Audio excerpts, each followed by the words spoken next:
pronto para el comienzo de esta mesa de análisis internacional de este martes 23 de enero de 2024. Voy con los saludos, ya los escuchaban. Los locatarios. Gustavo Calvo acá en estudios conmigo. ¿Cómo andas, Gustavo? ¿Todo bien? Bien, otra vez muchas gracias por la invitación y a las órdenes. Otra vez, gracias por venir. Y Leo Harari. ¿Cómo andas, Leo? ¿Todo tranqui? Muy bien, un buenos días para todos. Y por ahora tranquilos, vamos a ver cómo se porta Gustavo y si todo bueno, va en bien, función de eso. tranquilo. A ver si sigue tranquilo. Vamos al primer tema que tenemos para discutir hoy. Este año, cerca de 4.000 millones de personas están convocadas a votar en todo el mundo, un récord para la historia de la democracia.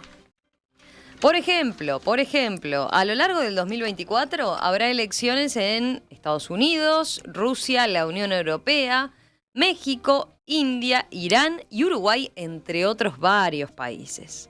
Leo, tú proponías tomar este dato para discutir algo más de fondo, ¿no? Sobre el estado de la democracia, concretamente. Lo planteabas así. Este récord de personas llamadas a votar, ¿es un síntoma de la buena salud de la democracia o en realidad es una cáscara vacía de un sistema de gobierno que está en crisis? Con ese disparador te escuchamos, a ver. Bueno, no voy a hacer una demostración filosófica de nada. Lo que sí es de constatar varias cosas. Primero, que existe el sentimiento, sobre todo en las élites gobernantes, de que hay una crisis de democracia de la confianza en las instituciones, para decirlo de alguna manera. En la reciente reunión de Davos, el lema era restablecer la confianza. El problema es que la confianza es un estado subjetivo, es más como una consigna que un plan de trabajo. Sacaron un documento también en que habla de lo que serían los peligros subyacentes, entre los cuales está el acceso a herramientas informáticas capaces de crear realidades alternativas. Dice, en un año en que tanta gente va a estar llamada a las urnas, va a haber, como nunca hubo antes, un poder de manipulación muy grande.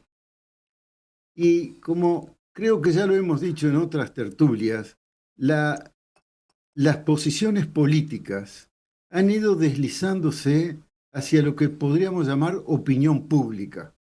Un poco con el surgimiento del marketing, las encuestas, los medios de comunicación masivos, lo que el votante, el elector hace el día de la elección no está predeterminado por una larga reflexión sobre qué sería mejor para la sociedad y para uno mismo y qué es lo más justo, sino por estados de ánimo que son relativamente manipulables a gran escala. Entonces, hay un cambio en la civilización, hay un cambio en las tecnologías. Hay quien decía hace poco, se acabó la democracia analógica. Ahora tenemos una democracia digital. Bueno, vamos de a poquito. ¿Qué quiere decir eso? ¿Hasta dónde nos lleva?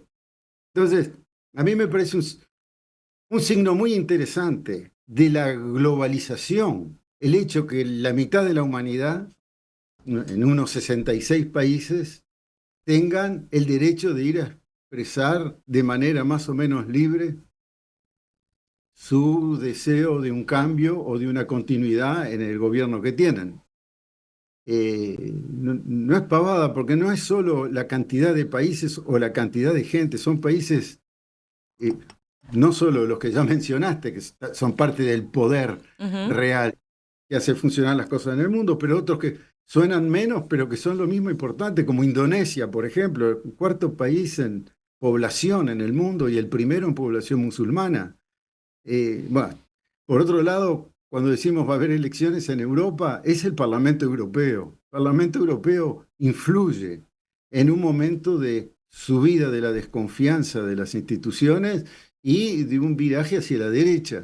Entonces, es significativo en el sentido de que a mí más me importa es que poco a poco estamos entrando en una globalización real de las sociedades.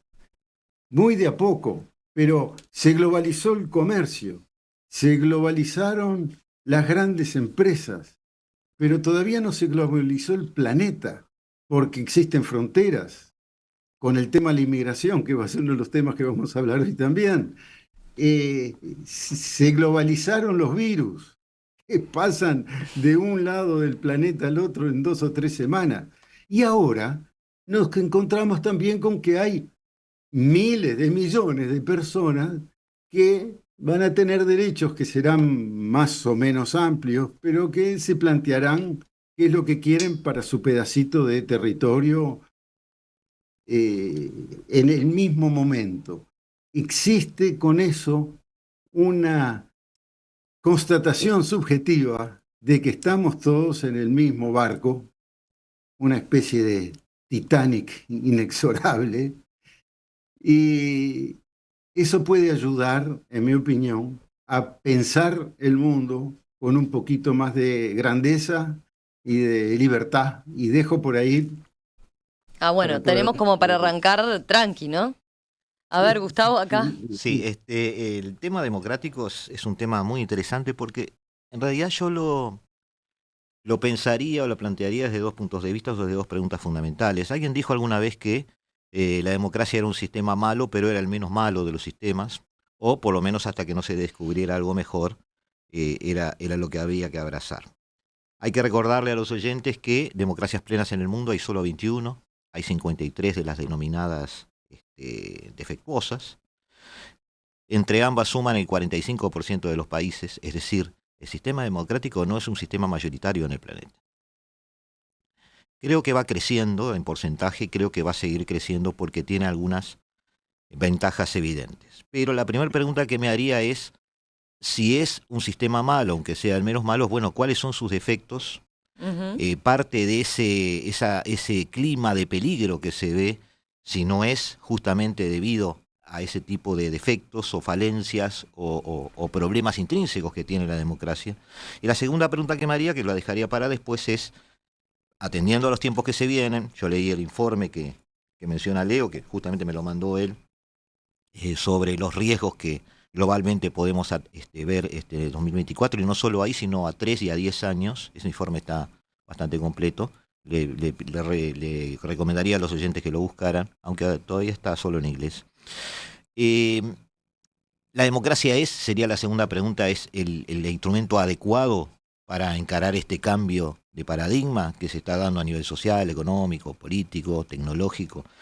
En primer lugar, me gustaría recordar que la democracia no es un tipo de sociedad. La democracia es un instrumento de gobernanza. Básicamente es eso. Que como tal plantea ciertos desafíos, ciertos conflictos que se dan intrínsecamente en la medida que esa sociedad tiene perfiles. Las sociedades no son totalmente homogéneas. Se ha dicho hasta el cansancio por muchos analistas, y nosotros seguimos en la costumbre de seguir manejando los conceptos de análisis de los países sobre los sesgos ideológicos, pero los sesgos ideológicos siguen siendo, aunque nos parezca mentira, una representación de los estados de ánimos de la sociedad. En particular, está pensada la democracia como un sistema por el cual se crean las condiciones para que a todos nos vaya mejor, en teoría, en una visión romántica de eso. Es decir, la democracia no distribuye riqueza igualitariamente. La democracia establece que una mayoría define quién gobierna y es de común, sentido común, y de forma razonable pensar que esa mayoría va a atender a las necesidades que esa mayoría tiene. Lo que sucede allí es que los sesgos de izquierda y derecha, la mayoría de las sociedades actuales, están jugando, sobre todo en Latinoamérica. Eso está muy presente y creo que hay que traerlo también sobre la mesa, porque la aproximación a las democracias de la derecha son muy distintas a las de la izquierda.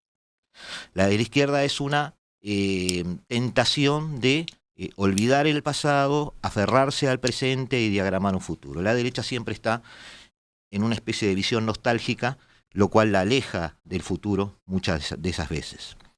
¿Qué sucede allí? Bueno, ahí sucede una tensión que se da dentro de las democracias, que es entre lograr el desarrollo de una sociedad y, por otro lado, tratar de mantener un nivel de libertades, de integralidad, que haga funcionar la sociedad. Podemos decir, como ha dicho Europa en los últimos 15, 20 años, que podemos apostar al multiculturalismo, por ejemplo. ¿Ah? Es cierto que tendríamos así sociedades más libres, es cierto que tendríamos así mucha representación de muchas formas de ser, de muchos estilos de vida, pero también es cierto que eso haría ingobernable ese tipo de sociedad llevado al extremo. Un punto que tiene la derecha en muchos de los países europeos ahora, pero latinoamericanos hace 15 años, es que también apuesta a una suerte de identificación. Esas fronteras a que hacía referencia Leo, esas banderas que todavía siguen vigentes, siguen siendo para muchos electores atractores de una identidad. Muchos de ellos, y lo vamos a ver ahora en el segundo tema, están viendo cómo no solo la democracia, sino la sociedad peligra por esa apertura indiscriminada de la sociedad hacia un multiculturalismo extremo. La democracia tiene todos esos conflictos. La democracia está siempre en ese tipo de tensión. Hay que recordar también que además la democracia no está viviendo hoy los tiempos en que vivió cuando fue creada. La democracia surgió como el gran impulso de mayorías que se rebelaban contra una minoría dominante. Hoy lo que vemos es porcentajes de marginalización de las sociedades. Y hoy lo que vemos es justamente una especie de dictadura de las mayorías a las que las minorías no pueden hacerle llegar su voz. Indigentes, analfabetos muchas veces, grupos indígenas, gente que está radiada de la sociedad central, de ese gran 60-70% que es el que termina de alguna forma llevando a cabo aquello que se llamaba la dictadura de las mayorías, que era una forma de definir las democracias. Hoy la democracia entonces está viendo, como dije, esa tensión. Yo me anoté por aquí una última frasecita que quería decir porque me parece que hoy la derecha, sobre todo en Latinoamérica y en parte de Europa, y por eso está creciendo, hace una apuesta por la integración, por la identificación y lograr integrar una sociedad más homogénea. Pero falla en lo que la izquierda siempre tradicionalmente se ha comportado mejor. Apostar a un desarrollo más integral, socialmente más equitativo, y la tensión entre eso, entre el desarrollo y la integridad, es donde se están viendo los problemas que tiene hoy la democracia. Ya se estaban viendo desde los años 90, apenas había caído el muro de Berlín, hay algunos estudios de The Economist, del Banco Mundial, donde hacían referencia a que muchos gobiernos democráticos estaban poniendo mucho acento en legislar a través de iniciativas de los poderes ejecutivos, por ejemplo. Ya se veía en las democracias mucha lentitud, mucho asambleísmo, poca ejecución. Ya se veía en las democracias una forma de apostar a un gobierno más centralizado, a decisiones más centralizadas, que después terminan generando gobernantes más, no voy a decir autocráticos, pero más jugados a su impronta personal. A ver, ¿cómo retomamos esto respecto a... Se me ocurren 1000 preguntas para trasladarles.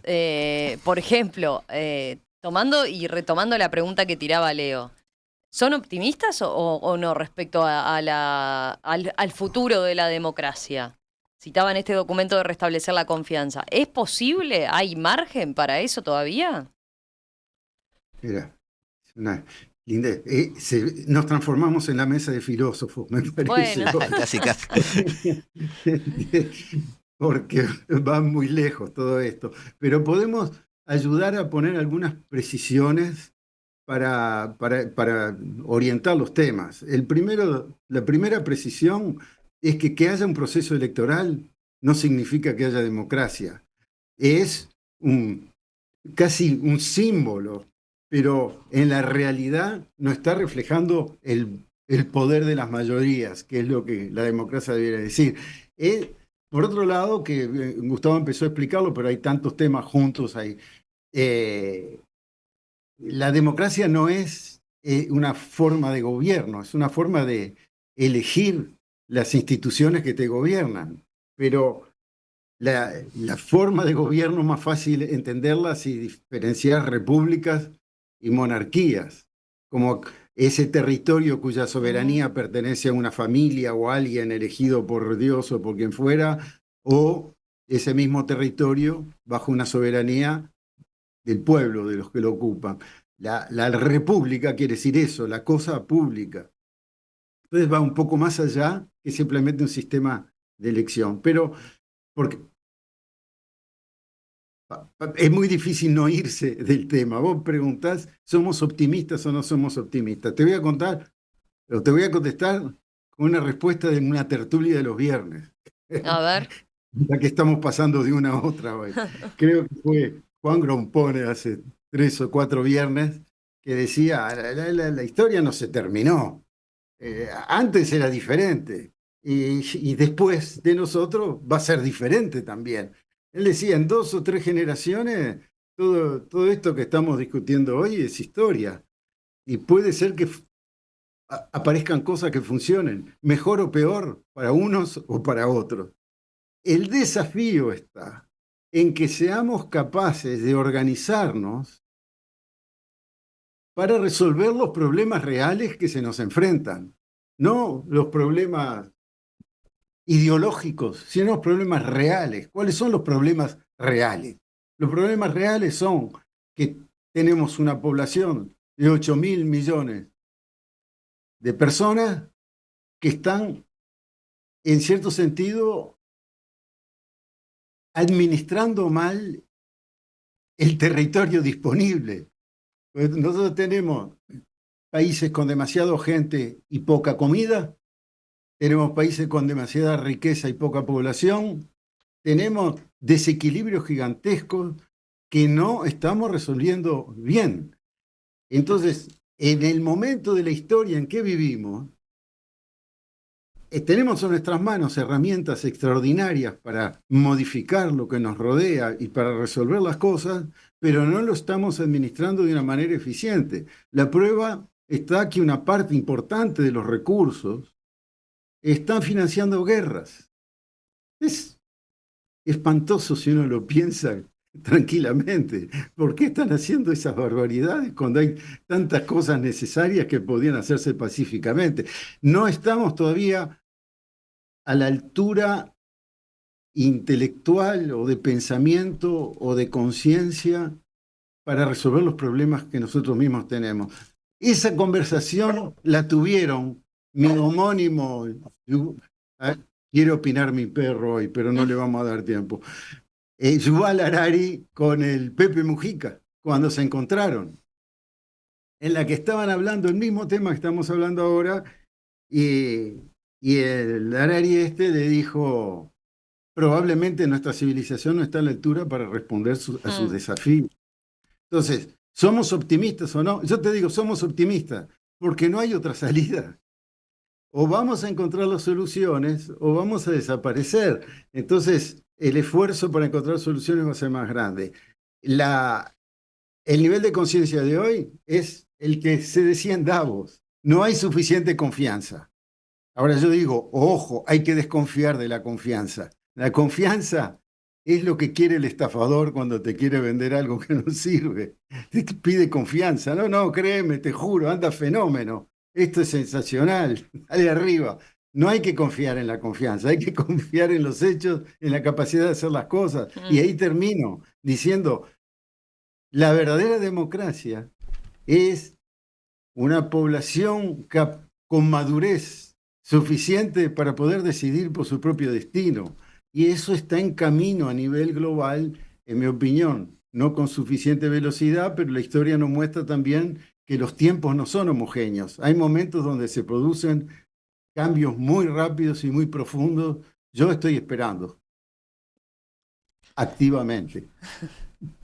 Voy a leer algunos comentarios de los oyentes. Luis, por ejemplo, dice, creo que votando no decidimos el gobierno, optamos entre lo que nos ofrecen, apunta él. Después hay un oyente de Nacho que dice, bueno, la democracia representativa hoy en día no tiene sentido. Con la tecnología de la comunicación instantánea de los celulares, ¿qué utilidad tiene un representante? Apunta. Y tomo el último que llegó, el de, bueno, no tengo el nombre, pero dice, el mundo se encamina a un gobierno único mundial, vinculado a lo que vos decías, Leo. El nuevo orden está en camino, los sistemas de gobernar actuales van a desaparecer, ya no responden a las expectativas de las personas. 3 comentarios muy pertinentes ahí. El tema que el debate tiene 26 siglos. Es un poquito gordo para liquidarlo en un rato, pero, por ejemplo, una de las preguntas de ahí tiene que ver con una discusión en la que Platón tuvo un rol muy importante. Él decía, la democracia es una mala idea, porque le estamos dando a los ignorantes y a cualquiera que ni siquiera se interesa un poder. Y se tienen que ser los mejores los que gobiernan. Y eso es lo que llamaban la democracia aristocrática.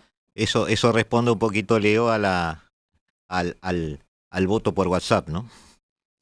Bueno, justamente, pero ahí, en mi opinión, la digitalización del voto masivamente te lleva a darle poder a la opinión pública, que no es lo mismo que el derecho a una elección política. Son mecanismos diferentes. Una cosa es como vos te decidís a comprar la marca del vino que Claro. te gusta para Y hay la niveles de comida. decisión distintas, ¿no? O sea, una cosa es el voto digital por WhatsApp de una representación y otra cosa es la toma de decisión política gobernante sobre un tema específico a través de ese voto. Bueno, justamente eso está probando la dificultad y es uno de los comentarios que hacía el oyente de que no estamos eligiendo quién queremos, estamos eligiendo entre los que nos presentan. Y eso es así. Y si todo eso tiene además muchos intermediarios, plataformas y deepfake y todas las manipulaciones que se pueden hacer, al final no sabemos si estamos viviendo en un mundo real o en un mundo imaginario. O sea, la tecnología nos puede pasar por encima, es uno de los temores que se expresaron en Davos también. ¿Quién maneja a quién? A mí me gusta poner un tema que puede ayudar, porque si no el bloque es interminable. Es cómo hicieron la primera democracia ateniense, que por supuesto no, no concernían a todo el pueblo, sino simplemente a los ciudadanos. Y para ser ciudadano había que cumplir muchas condiciones. Y la economía ateniense funcionaba sobre la esclavitud y las mujeres no tenían ningún pito que tocar. Entonces, pero esa democracia estaba basada en el azar. Tenían una maquinita hecha en una piedra que se llamaba el ¿cuánto? El clerotión, que era una piedra con ranuras en donde se ponían piedritas de colores y diferentes columnas, y se iban tirando las piedritas y las que salían o no salían iban dando el nombre de la persona que era elegida para gobernar.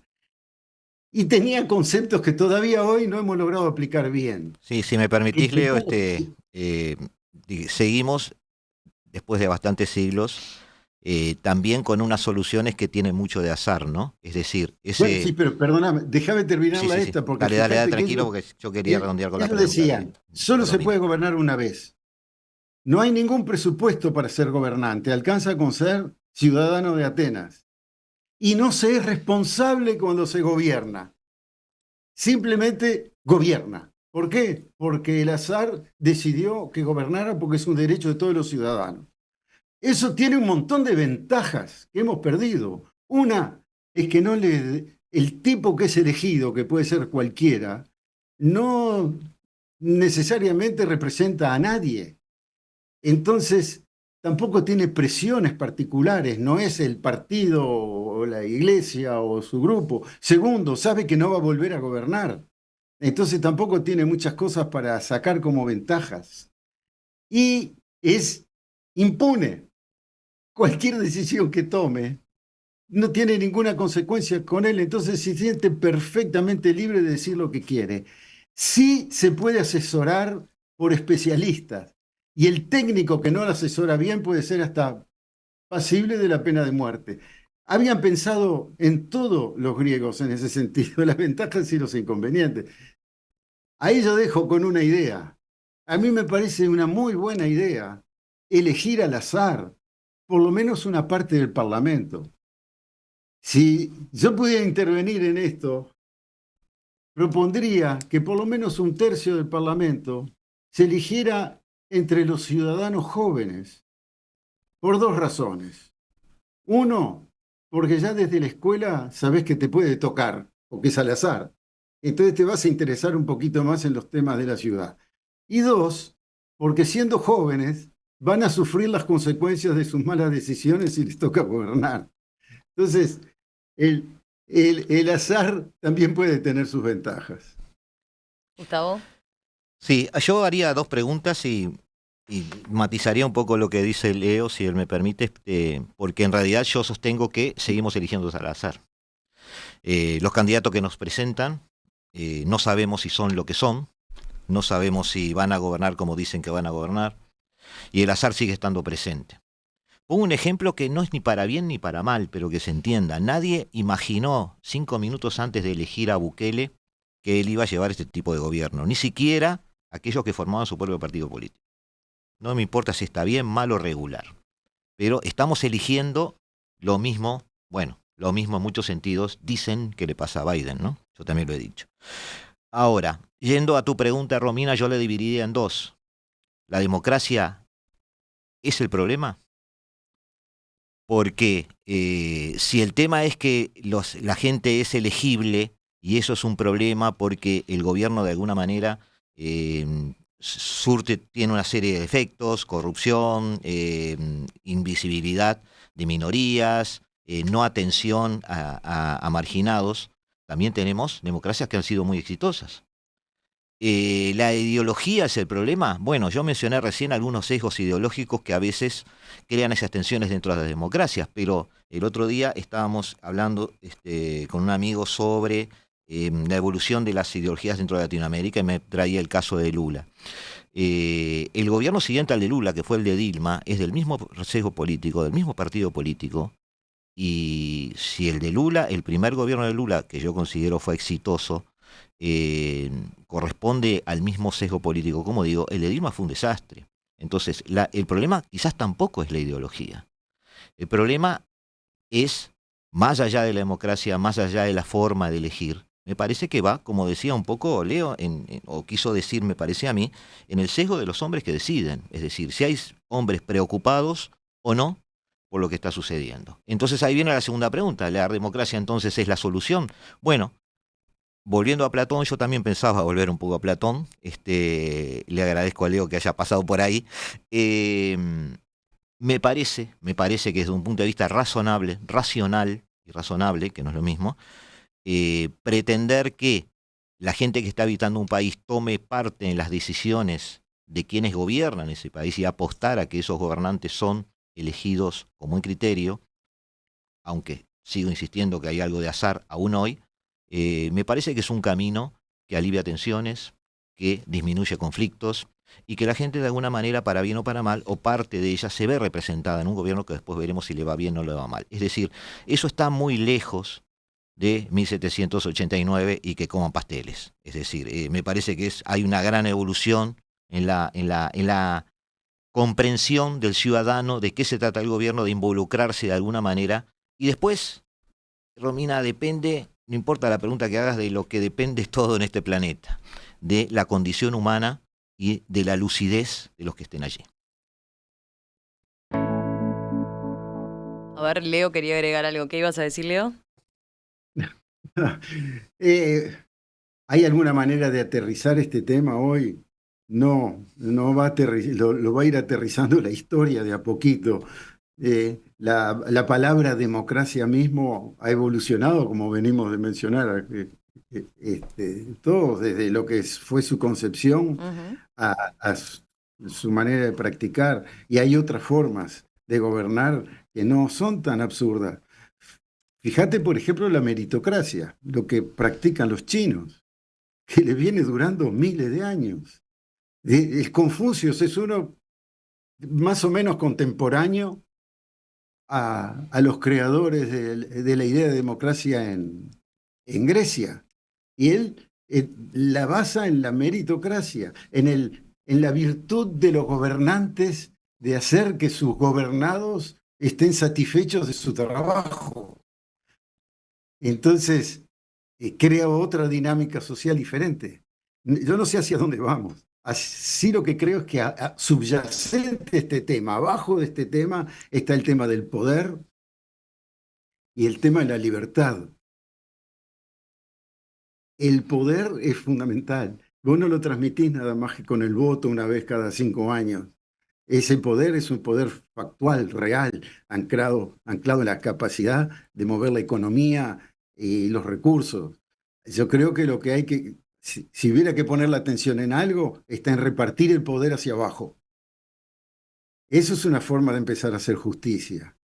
Si hubiera que pensar en algo, hay que pensar que es el espacio de libertad que tenemos cada uno, es lo que mejor hay que cultivar para saber qué es lo que queremos y qué es lo mejor para uno mismo y para los demás. Y esos temas son como un trípode, la libertad, el poder y la forma de elegir. Queda para una próxima tertulia perpetua, digamos. Acá Clara había perdido el mensaje, lo mandó hoy diciendo, están apareciendo teóricos que abogan por la epistocracia. Cierto. A modo de salvar el problema de que, manejados por campañas mediáticas manipuladas, mucha gente vota contra sus propios intereses. Se discute y polemiza de qué modo hacerlo, no es fácil, pero a los jóvenes más politizados les seduce la idea. ¿Qué es epistocracia? Y bueno, Sí, dice, voy a tomar la primera definición de acá. Por definición, una epistocracia está gobernada por ciudadanos con conocimientos políticos. sí, oíme, es el mismo principio de Platón de la aristocracia. Es decir, que gobiernen los que saben. No está mal, es preferible eso que gobiernen los burros, pero quizás todavía es competitivo con lo de que gobiernen elegidos al azar, porque es muy peligroso. Nadie garantiza que los genios sean mejores para la sociedad que para lo que saben hacer. Es decir, yo no sé si dejaría que Einstein cuidara a un bebé, porque estoy seguro que se distraería pensando en los vericuetos del átomo y me dejaría el bebé sin cambiarle los pañales. No, no es un problema, pero es una linda discusión. Es una linda discusión.